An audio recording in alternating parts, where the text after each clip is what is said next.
J'ai dû aller le chercher moi-même. J'ai dû aller creuser dans ma conscience spirituelle, comme on dit, d'aller dans les profondeurs de mon être, de reconnecter à ma divinité pour me reconstituer une identité qui avait été totalement brisée. Donc, n'utilisons pas les expériences douloureuses de la vie pour justifier ce que nous vivons en disant que non, condamne ce qui doit être condamné. On ne s'autorise pas assez à dire que je n'ai pas été protégé. C'est un acte de compassion envers l'enfant que vous avez été. On ne s'autorise pas assez à dire je n'ai pas été aimé, je n'ai pas été protégé, je n'ai pas été reçu comme j'aurais dû être reçu. Je n'ai pas eu de place. Il faut que vous puissiez le dire en fait. Il faut que vous puissiez demander, tu t'es remise au monde, c'est exactement ça. Et il faut que vous puissiez le dire. Parce que là, aujourd'hui, moi, je me sens comme une survivante. Mais combien de naufragés? Quand on dit que les miraculés, les miraculés là, donc, on a besoin qu'il y ait un miraculé qui sorte d'un avion complètement détruit pour se rendre compte à quel point Dieu il est grand. On ne peut pas juste se rendre compte de la grandeur de Dieu en observant des personnes partir et venir en passant par le ciel. Est-ce que ce n'est pas assez pour voir la grandeur de Dieu? Est-ce qu'on a besoin de voir la grandeur de Dieu, notamment selon la douleur et l'épreuve vécue, et se dire que c'est parce qu'on va souffrir de cette manière-là que Dieu va s'exprimer? Qui aime bien châtie bien? Non, en fait. Il faut qu'on se sèvre. Il faut faire un sevrage, en fait, de ces croyances-là. Il faut faire un sevrage de ces croyances qui nous préparent à la douleur, qui nous préparent, qui nous conditionnent, en fait, à supporter la fatalité. Donc, oui, on s'en sort. Oui, je me suis rebellé contre la vie. Mais j'y ai laissé de la vie, en fait. J'y ai laissé du temps. J'y ai laissé de la vie. Et j'y ai laissé des parts de moi, en fait. Les gens ne s'en rendent pas compte. Guérir d'un traumatisme, travailler sur soi, ça vous demande de la vitalité. Vous y lissez parfois observez quand une mémoire vous revient à l'esprit. Vous pouvez faire 2 semaines comme ça, vous n'arrivez à rien faire. Vous êtes comme tétanisé en fait parce que vous vous rappelez d'une chose qui vous a complètement effondré. Donc non, on ne peut pas passer notre vie à réparer. On ne peut pas passer notre vie à guérir. On ne peut pas passer notre vie à laisser notre système nerveux attirer constamment des expériences qui vont nous desservir. Et ensuite, on va voir la main de Dieu dans le fait qu'il nous tire. Est-ce qu'on est toujours obligé d'aller dans le désert pour se rendre compte de la puissance de Dieu? Est-ce que la sagesse ne peut pas nous enseigner sa puissance sans qu'on ait besoin de constamment être dans une douleur et dans la difficulté? J'ai renoncé en fait à cet enseignement. J'ai renoncé à ce truc de martyr, comme je vous l'ai dit en début de semaine. J'ai renoncé à ça en fait. Nous ne sommes pas des martyrs. Nous sommes venus sur cette terre pour jouir de la vie. Et la meilleure façon en fait de rendre cette histoire belle, parce qu'elle s'arrête, et que moi, dans cette situation, je me suis dit, je ne vais pas m'empêcher d'être heureuse. La vie continue. C'est une nouvelle façon de vivre, mais la vie continue. On ne va pas se lamenter sur notre sort toute une vie. On ne va pas commencer à constamment se rappeler, oui, ceci, cela. On doit, une bonne fois pour toutes, mourir de l'ancienne version et renaître dans une nouvelle version. Hier, j'écrivais, j'ai le cœur brisé. Et c'est une bonne chose. J'ai le cœur brisé et c'est une bonne chose. Et vous savez pourquoi c'est une bonne chose que ce cœur malade s'est enfin brisé? Parce que maintenant, je vais avoir un cœur qui sera vierge et qui n'aura plus besoin d'être brisé parce qu'il n'aura pas eu besoin de s'endurcir. Il n'aura pas eu besoin de s'endurcir face à la vie. Parce que le nouveau cœur qui m'est donné, c'est un cœur que je reçois. C'est un cœur d'amour, c'est un cœur de paix. C'est un cœur de succès, c'est un cœur d'élévation. Et là où je me suis dit, tu viens de briser une chaîne. Tu viens de mettre fin à un cycle. Je suis la dernière personne dans ma lignée qui aura eu ou qui a eu un enfant avec quelqu'un de narcissique.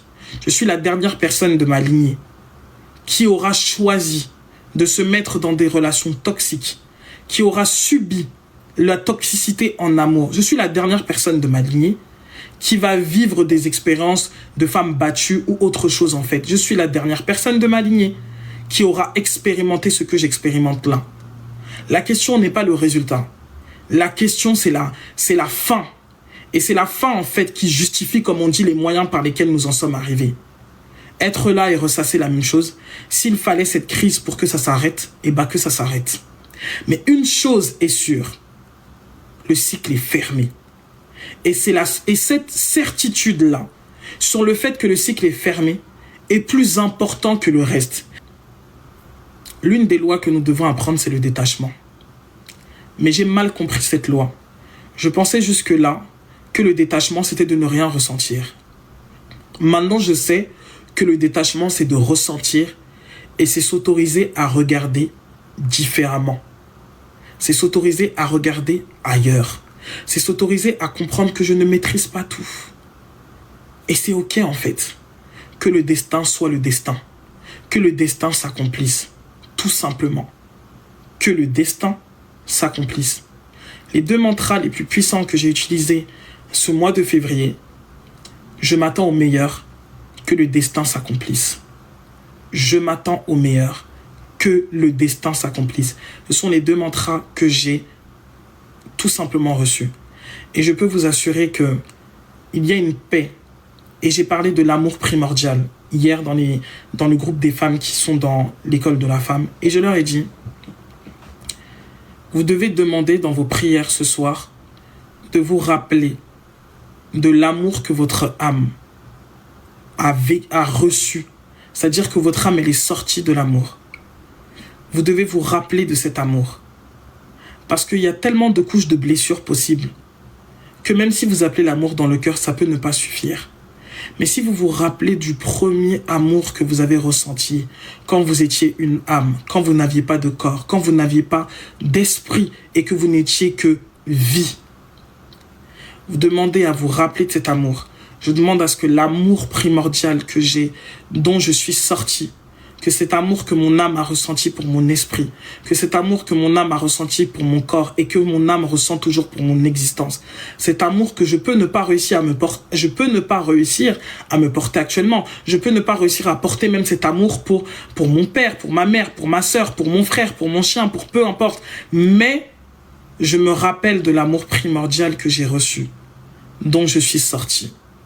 Et que cet amour puisse me guérir, puisse transmuter et puisse tout simplement mettre fin complètement à tout ce qui représente l'ancienne version de moi.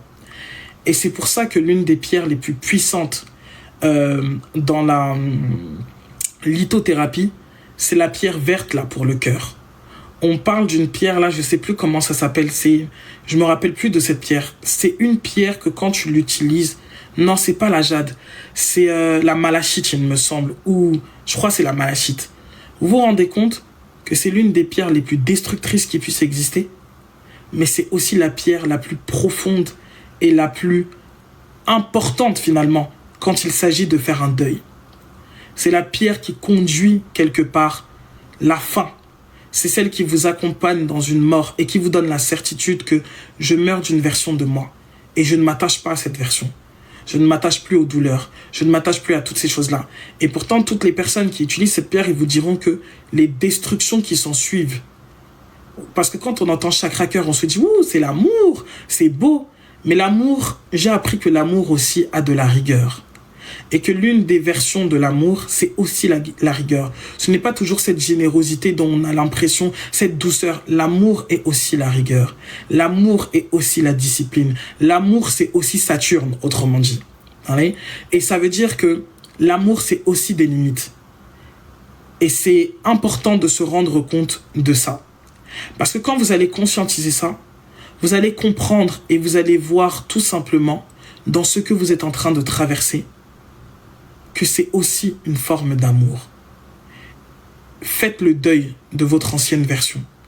Faites le deuil de cette part de vous.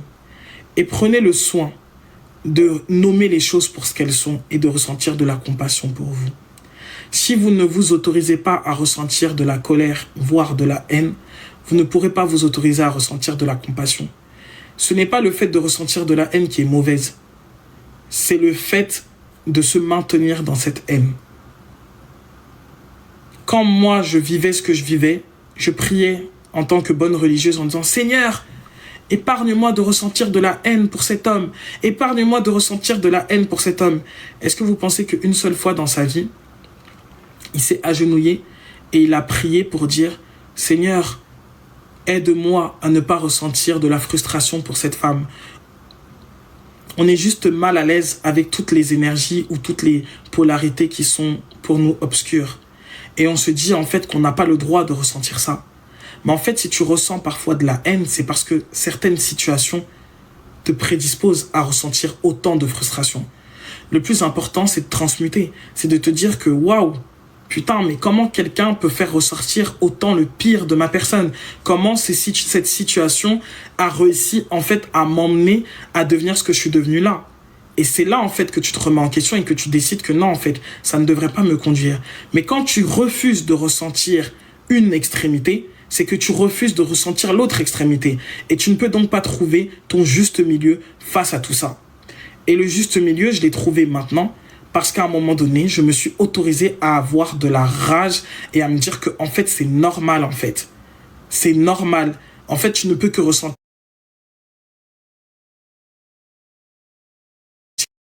la conséquence de ce mauvais traitement. Ce n'est pas en t'empêchant de ressentir que tu es une bonne chrétienne, que tu es une bonne personne.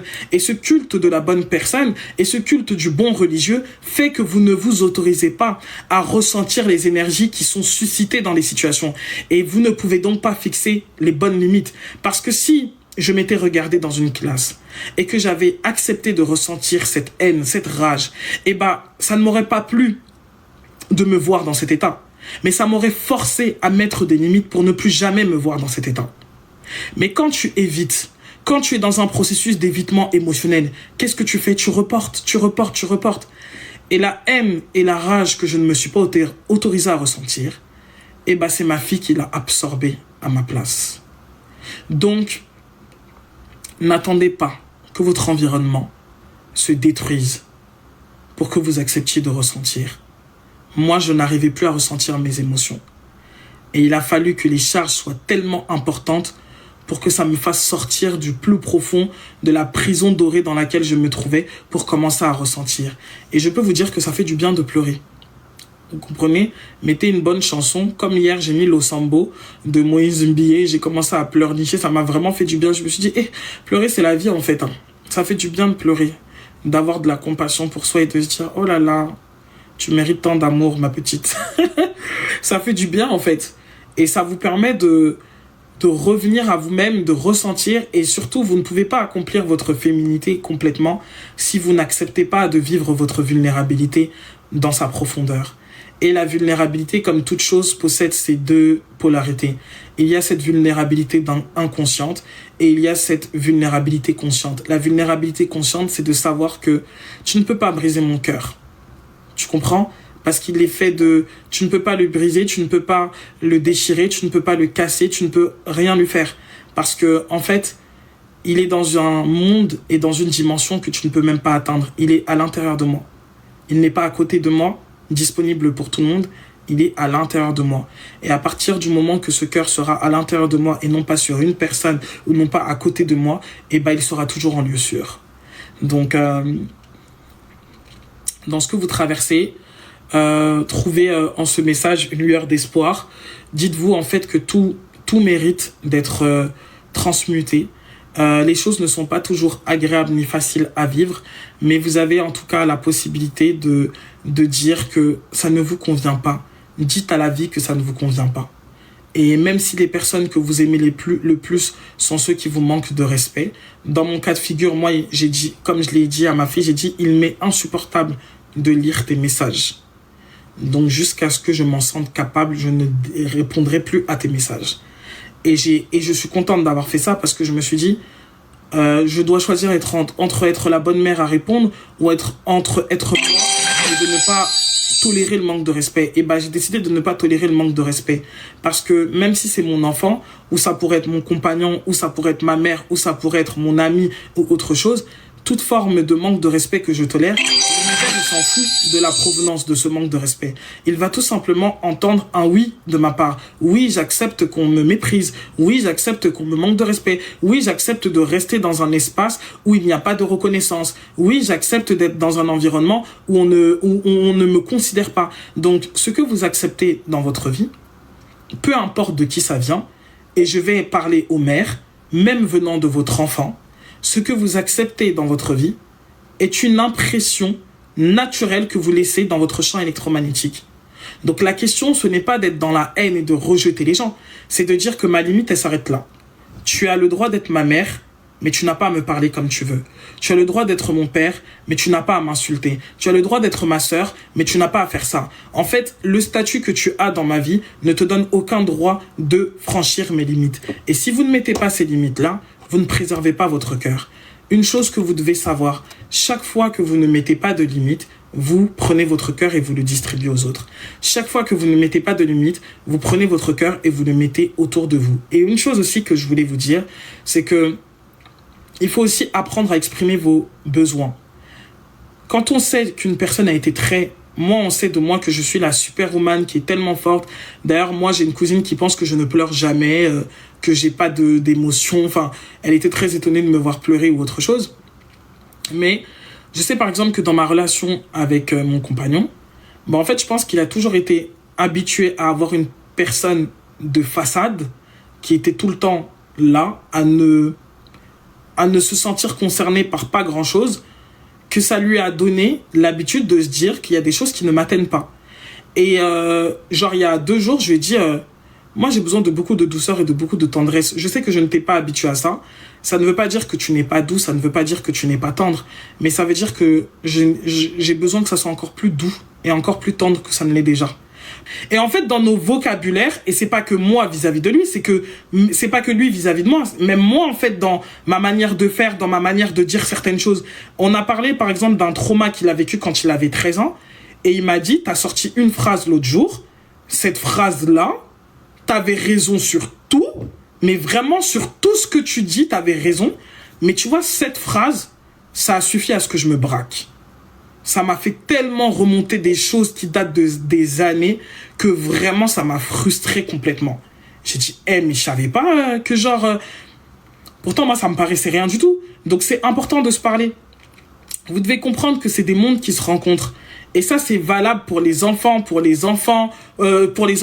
parents, pour les hommes, pour les collègues, pour tout le monde, en fait. Des humains, c'est des mondes qui se rencontrent. C'est des cœurs qui se rencontrent. Et il y a des cœurs qui sont malades. Et il y a des cœurs qui sont non seulement malades, mais en plus contagieux. Vous voyez ou pas? C'est-à-dire que c'est important de se parler. Et le fait que j'ai dit, en fait, quand je lui ai dit, quand tu me dis ça, genre, j'essaye d'expliquer quelque chose et tu me dis, tu me stresses. En fait, j'ai l'impression que tu m'étouffes et que tu m'empêches de dire ce que je pense. Et moi, ça me stresse, en fait. Moi, là, du coup, quand tu fais ça, c'est moi que ça stresse et ça me met mal vis-à-vis de toi parce que après, je suis frustré.